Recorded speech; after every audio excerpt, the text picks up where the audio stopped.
Hello students, so today we are going to study Aesop's Fables, Standard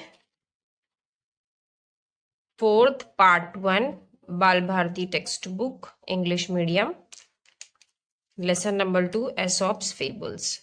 So, fables are the short stories that have a moral or message for us. Fables का मतलब होता है ऐसी छोटी कहानियां जिसमें कोई एक मोरल मिले, मैसेज मिले हमारे लिए, जिससे हम अपनी जिंदगी को आगे ग्रो अप करने के लिए अपने दिमाग में रख करके अपनी जिंदगी में जितनी भी स्किल्स है उसको डेवलप करने के लिए हमें एक मैसेज मिलता है। सो एसप्स फेबल्स, फेबल्स एक ऐसी छोटी स्टोरीज है जिसके थ्रू हमें कोई ना कोई सीख, कोई सबक और कोई मैसेज मिलता है, मॉरल मिलता है, जिससे हम अपनी लाइफ को और अच्छे से ग्रो अप कर सकें। So, most of the fables have animal characters who think and act just like human beings. Most of the fables यानी ऐसी बहुत सारी fables है जिसमें एनिमल कैरेक्टर्स होते हैं जो कि थिंक कर सकते हैं, सोच सकते हैं। ऐसे एनिमल कैरेक्टर्स, ऐसे जानवरों के किरदार जो सोच सके, एक्ट कर सके, लाइक अ ह्यूमन बीइंग, इंसानों की तरह सोच सके, इंसानों की तरह एक्ट कर सके, इंसानों की तरह सोचकर जो भी उनको आगे डिसीजन लेना है वो उस तरीके के डिसीजन ले सके। It is believed that many of the fables were first told by a wise person called Aesop.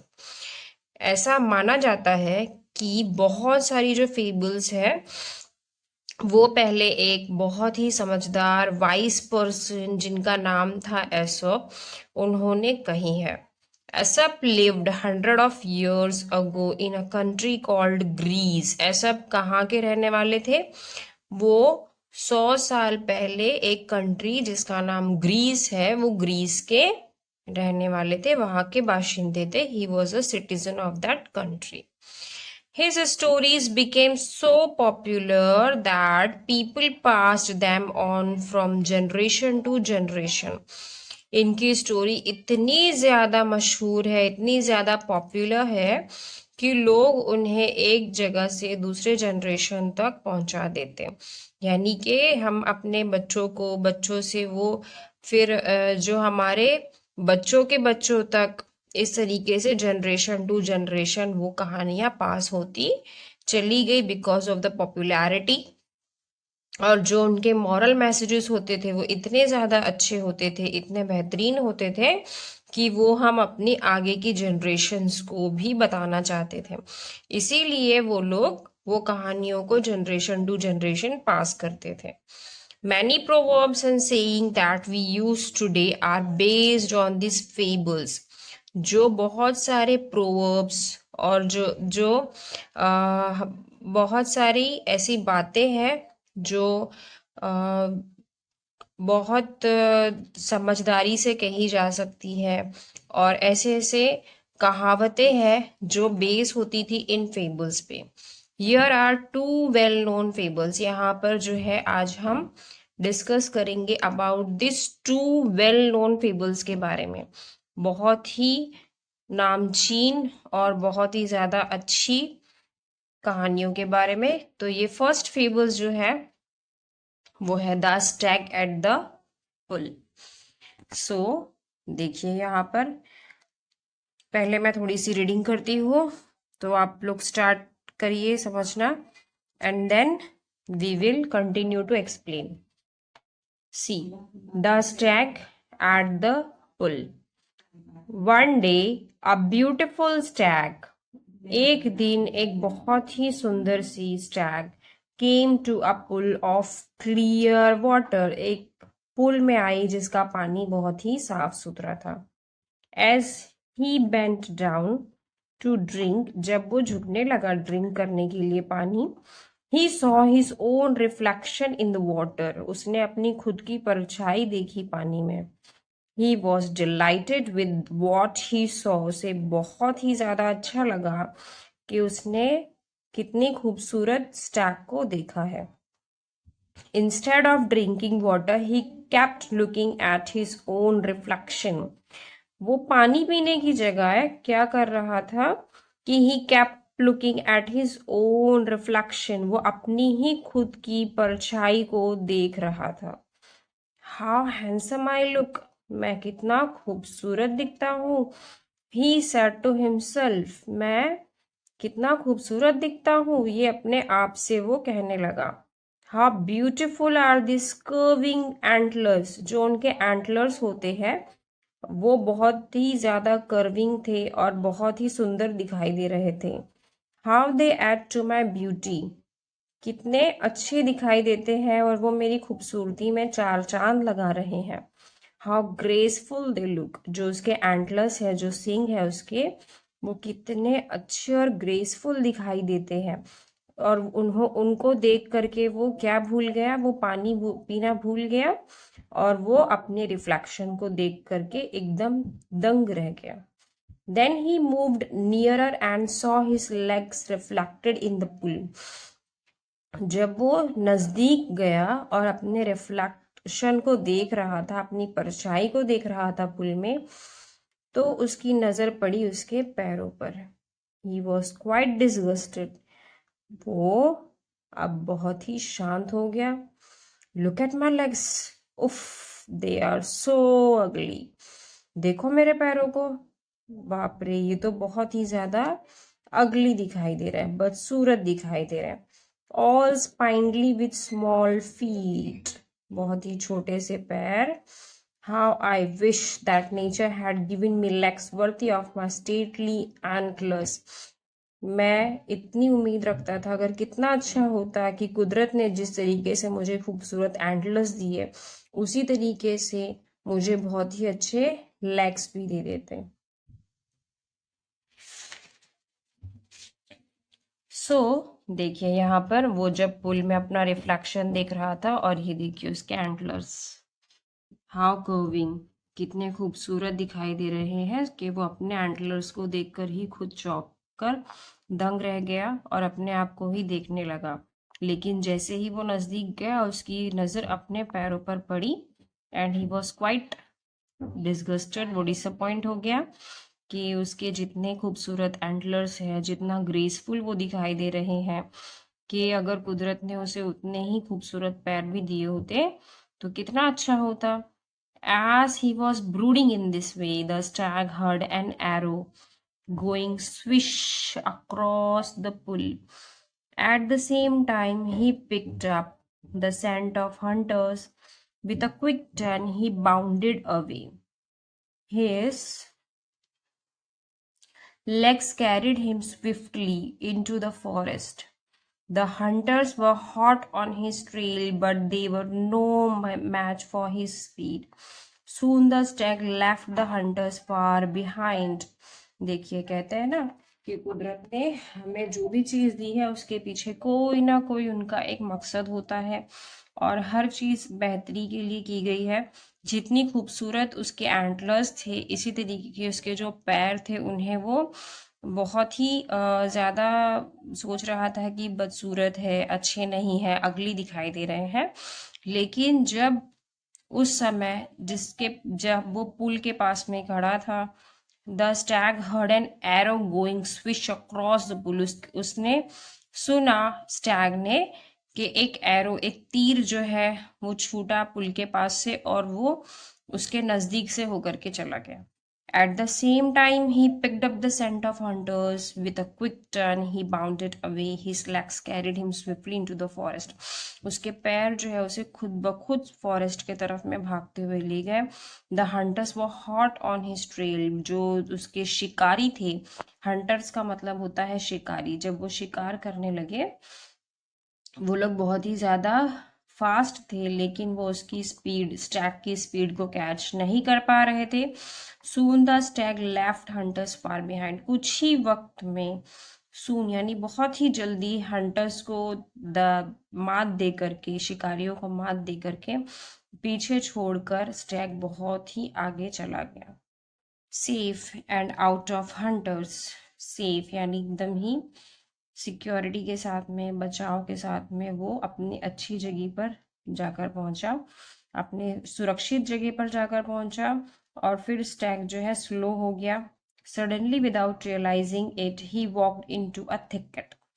There were trees with strong branches growing close together. वहां पर बहुत सारे trees थे जिसकी branches बहुत ही ज़्यादा strong थी, एक दूसरे के साथ में आसपास में दिखाई दे रहे थे। And Alice, the same antlers of which he was so proud, got caught in the thick growth. जो एंटलर्स पर वो बहुत ही ज़्यादा गुमान कर रहा था, घमंड कर रहा था कि कुदरत ने जितने खूबसूरत उसे एंटलर्स दिए हैं उसी उतने ही खूबसूरत उसे पैर देने चाहिए थे, वो एंटलर्स जो है जाकर के स्ट्रॉन्ग ब्रांचेस, जो ट्रीज की ब्रांचेस थी, शाखें थी, उसमें जाकर के वो फंस जाती है। देखिए इस तरीके से जो उसके कर्विंग एंटलर्स थे वो पूरे के पूरे ट्रीज के ब्रांचेस में जाकर के फंस गए हैं। सो देखिए जो पैर को वो बदसूरत कह रहा था, और जिस जिस पैरों ने उसे उसकी जान से बचाया, शिकारियों से बचाया, जिसके वजह से वो सेफ रह पाया, उसे वही पसंद नहीं आ रहे थे। और जिस पर वो गुमान कर रहा था, घमंड कर रहा था, he was so proudful that he has having a great antlers, but वही उस ब्रांचेस में जाकर के फंस गए। So the stag tried to shake himself free. वो बहुत ही ज़्यादा कोशिश कर रहा था, अपने आप को शेक कर रहा था ताकि वो वहां से निकल सके बाहर। But the more he struggled the more entangled his antlers got in the branches. जितनी ज़्यादा वो कोशिश करता उतने ही ज़्यादा उसके एंटलर्स जो है वो क्या होते कि ब्रांचेस में चले और ज़्यादा उलझ जाते। Once again, the stag could hear the hunters drawing close and grew afraid. एक बार फिर से हंटर्स जो शिकारी थे उनकी आवाजें आने लगी कि वो लोग नजदीक आ रहे हैं, जिनकी वजह से स्टैग बहुत ही ज्यादा घबरा गया था, डर गया था, अफ्रेड हो गया था। At last with great difficulty, बहुत ही ज्यादा डिफिकल्टी के साथ में, सख्त मेहनत और मुशक्कत के बाद, he managed to free his antlers and bounded away. और उसने बहुत ही ज़्यादा मेहनत मशक्क़त के बाद में ये कोशिश की कि वो वहाँ से निकल सके, और उसने अपनी कोशिश में वो कामयाब रहा। And he was free his antlers and bounded away, और वो वहाँ से चला गया। नाउ अभी देखिए यहाँ पर क्या दिया है, आई रियलाइज नाउ। अब ये स्टैग कह रहा है कि मुझे ये एहसास हो चुका है, मैं ये रियलाइज कर चुका हूँ नाउ दैट माई अगली फीट सेव्ड माई लाइफ। मेरी जान को बचाने वाले कौन थे? मेरे अगली पैर थे। I was so proud of this handsome antlers. मैं अपने एंटलर्स को बहुत ही ज्यादा हैंडसम कह रहा था, जिन्हें मैं बहुत ज्यादा अच्छा कह रहा था। But they would have been the cause of my death. अगर मैं अपने आप को मैनेज नहीं करता तो शायद मेरी ये मौत के जिम्मेदार होते। Very often we dislike the very things that are most useful to us. हम बहुत सी ऐसी चीजें होती है जिसे हम डिसलाइक करते हैं, पसंद नहीं करते हैं, लेकिन वही सारी चीजें हमारी जो ज़रूरत हमारी इस्तेमाल में अच्छी तरीके से आ जाती है। जिस तरीके से एक ये स्टोरी है एसोप्स फेबल्स, इसका मॉरल इतना ज़्यादा बेहतरीन है कि हम जिस चीज़ पर गुमान करते हैं, घमंड करते हैं, वही चीज़ें हमें जो है लास्ट में आकर के हमें धोखा दे देती है, हमें फंसा देती है। लेकिन जिस चीज़ के ऊपर में हमें बहुत ही अफसोस हो रहा था कि ये चीज अच्छी नहीं दिखती है, अगर ऐसे होता तो अच्छा होता, लेकिन उन्हीं चीजों को कुदरत ने हमारे लिए इस तरीके से बनाया है कि वही चीजें हमारे लिए बहुत ही ज्यादा बेहतरीन साबित होती है, हमें अपनी जान बचाने में, महफूज करने में, सिक्योरिटी देने में काम आती है। तो एक एग्जाम्पल्स था, जस्ट लाइक स्टैग। हम भी अपनी जिंदगी में इस मॉरल को जो है आगे लेकर के चले ताकि हम अपनी ज़िंदगी को बेहतरीन तरीके से गुजार सकें। So the moral of the story is very nice. बहुत ही अच्छा सबक दिया जा रहा है कि आज की जनरेशन के बच्चे उसको फॉलो करें। इस फेबल्स के थ्रू के जिस तरीके से हम किसी चीज़ पर गुमान करते हैं, घमंड करते हैं, तो हमारे घमंड को जो है ना करते हुए हमें इस चीज़ पर मान होना चाहिए कि कुदरत ने जो भी चीज़ें हमें महफूज तरीके से देती है, हमें उन सब चीज़ों का अच्छी तरीके से इस्तेमाल करना चाहिए, चाहे वो पानी हो, चाहे दरख्त हो। हम अपने फ़ायदे के लिए उन चीज़ों को मॉडिफाई कर देते हैं, बट हमें चाहिए कि जो चीज़ें हमें मैसर है, जो चीज़ें हमें प्रोवाइड की गई हैं, we should thankful to the nature. हमें उन चीज़ों का नेचर के लिए बहुत ही ज़्यादा शुक्रिया अदा करना चाहिए, और हमें अपनी ज़िंदगी में इन सब चीज़ों को, इन सारे मॉरल्स को सामने रख करके अपनी ज़िंदगी को आगे अच्छी तरीके से गुजारना चाहिए। सो अब ये एसॉप्स फेबल्स का हमने फर्स्ट पार्ट देखा था, the stag at the pool. So today we are going to discuss about the second part, the dog in the manger. So in the first thing I have to tell you that Aesop's fables, Aesop जो एक थे वो बहुत ही wise person थे। इनकी बहुत सारी moral stories है जो इन्होंने लिखी थी। वो stories generation to generation pass होते हुए आज भी बहुत ही ज़्यादा मशहूर है। फेबल्स एक छोटी स्टोरीज होती है जिसके थ्रू हमें कोई एक मॉरल या मैसेज मिलता है अपनी ज़िंदगी को और अच्छी तरीके से स्पेंड करने के लिए। उन्होंने बहुत सारे ऐसे एनिमल्स कैरेक्टर्स का यूज़ किया है जो सोच सकते हैं और एक्ट कर सकते हैं लाइक ह्यूमन बींग्स की तरह। एसोप जो थे वो रहने वाले थे ग्रीस के। इनकी बहुत सी कहानियाँ मशहूर हैं और इनके ऐसे भी बहुत सारे प्रोवर्ब्स हैं, सेइंग्स हैं जो आज भी इनके फेबल्स पर बेस्ड है। और यहाँ पर दो वेल नोन फेबल्स थी। First one was the stag at the pool, and now we are going to study about the second, the dog in the manger. So, in this story, first I am going to read the first passage. Okay. Once a dog was looking for a nice and comfortable place to lie down. एक जो dog था, देखो आपको यहाँ पर मैं picture दिखाती हूँ, so you can see in here कि ये जो डॉग है, और देखिए वो एक कंफर्टेबल प्लेस ढूंढ रहा है टू लाई डाउन, स्लिप करने के लिए, थोड़ा सा आराम करने के लिए। He came to the manger of an ox. वो कहाँ पर पहुंच गया? जहाँ पर ऑक्स रहता है उसके जगह पर वो पहुंच गया है। And jumped on to the hay to rest. और जहाँ पर देखिए ये नरम नरम सी घासें होती हैं वहाँ पर वो जंप कर दिया कि वो जा कर के वहाँ पे लाई डाउन करे, लेटे आराम करे। So it was a very hot afternoon. बहुत ही ज़्यादा गर्मी थी, गर्मी की दोपहर थी। After a while the ox return from the field. कुछ वक्त के बाद में जब ऑक्स रिटर्न आया फील्ड पर से, so he had worked hard in the hot sun and was now quite hungry. वो बहुत ही ज़्यादा हंग्री था, बहुत भूख लगी हुई थी, बिकॉज वो बहुत ज़्यादा काम कर कर आया था इतनी गर्मी में, सूरज की तपती हुई रोशनी में। So he stood in his stall and was planning to eat the hay that was put in the manger for him. तो वो अपने स्टॉल के पास में जहाँ पर उसके घास रखी हुई थी वहाँ पर वो खड़ा हो गया ताकि वो थोड़ा सुकून से वो घास को खा सके मैंजर में से। However, when he reached for the hay, वो जब करीब जाने लगा हे के, हे यानी कि ऐसी जगह जहाँ पर ये घास रखी हुई है, दिखाई दे रहा है आपको, ये देखिए ये जो इमेज में यू कैन सी, ठीक है, ये घास पर जाकर के ये डॉगी यहाँ पर बैठ गया है to lie down. And ox जब वो काम पर से रिटर्न आया है, so he is going to eat this grass. So वो बहुत ही ज़्यादा थका हुआ था, बहुत ही ज़्यादा काम कर कर आया था।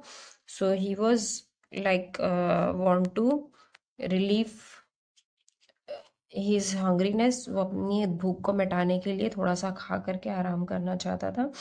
And when he want to reach,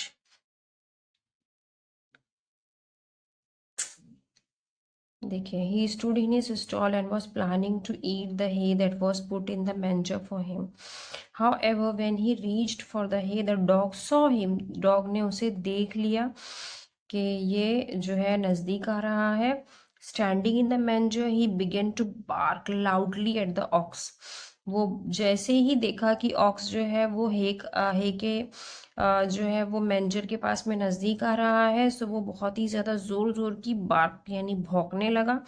each time that the ox came near the hay, जैसे जैसे वो नज़दीक जाता हे के, द डॉग स्नार्ल्ड, इतने ज़ोर ज़ोर की भौंकता, बार्क करता, उस पर जंप करने का कोशिश करता. He would not allow the ox to eat his hay, वो उसे अपना हे यानी कि जो घास है वो खाने की इजाज़त ही नहीं दे रहा था. उस पर जंप करने की कोशिश करता, उस पर भौंकता, चिल्लाता. Oxen are generally peace loving and patient animals. Oxen जो होते हैं बहुत ही ज़्यादा जनरली पीस लविंग यानी सुकून पसंद, बहुत ही प्यारे से और सुकून में रहने वाले, पेशेंस सब्र वाले एनिमल्स हैं. But finally the ox got upset and spoke firmly. लेकिन डॉगी की ये हरकतें देख करके ऑक्स जो है वो बहुत ही ज़्यादा अपसेट हो गया और उसने कहा, बहुत ही प्यार से कहा, dog if you wanted to share my dinner with me I would not mind it. अगर तुम्हें आप जो है मेरा डिनर अपने साथ में शेयर करना है तो मुझे कोई भी तकलीफ नहीं है, मुझे कोई दिक्कत नहीं है, तुम इसे खा सकते हो. But you neither eat the hay nor allow me to enjoy it. लेकिन ना ही तुम इसे खा रहे हो, ना ही मुझे अलाउ कर रहे हो कि मैं अपना मील एंजॉय कर सकूं. It is of no use to you. इसका कोई भी अच्छा मतलब नहीं है. Then why don't you let me have my favourite food. तुम मुझे अपना फेवरेट फूड खाने के लिए अलाउ क्यों नहीं कर रहे हो. Don't be grudge others what you don't enjoy your self. जब तुम खुद उस चीज़ को एंजॉय नहीं कर सकते तो दूसरों को भी उसे करने से रोको मत. बड़े ही प्यार से ऑक्स ने ये चीज़ें जो है किसे कही, डॉग से कही. एंड देखिए ये सारे जो स्पोक्स हैं, ये एनिमल्स इतने फर्मली, इतने प्यार से ऑक्स का कैरेक्टर्स और डॉग का कैरेक्टर जो है यूज़ किया गया है कि कितनी बड़ी जो बातें हो सकती है एक नॉर्मल प्रैक्टिकल लाइफ में, उन चीज़ों को बहुत ही स्मूथली, बहुत ही फर्मली जो है एसअप्स की फेबल्स के थ्रू हमारे पास में पहुंची है कि जिस चीज़ को आप यूज़ नहीं कर सकते, जिस चीज़ को आप इंजॉय नहीं कर सकते हैं, लेट अदर्स इंजॉय. कि वो चीज़ जब आपके काम पे नहीं आ रही है तो उसका इस्तेमाल जो है एटलीस्ट मुझे तो करने दीजिए. जिसको आप खा नहीं सकते, जिसको आप इंजॉय नहीं कर सकते, let me enjoy my self first. So for this practical life, ये जो सिचुएशन यहाँ पर बताया गया है, practical situation for this coming generation, it is very nicely explain के बड़े ही स्मूथली और फर्मली ऑक्स ने जो है सारी चीज़ें बहुत ही प्यार से कह भी दी ताकि वो किसी को बुरा भी ना लगे और अपनी बात को सामने रख भी सके. सो एसॉप्स फेबल्स आर द स्टोरीज जो बहुत ही ज़्यादा अच्छा मॉरल बताती है लोगों को अपनी ज़िंदगी गुजार बसर करने के लिए. सो यहाँ पर जो उन्होंने दो स्टोरीज कही थी, it was wonderfully explained. First one was the stag at the pool and the second one was the dog in the manger. बहुत ही बढ़िया तरीके से बताई हुई है. So thank you watching my video. अगर आपको कोई भी डाउट है या कुछ भी है, so you can ask me and please like share and subscribe. Thank you.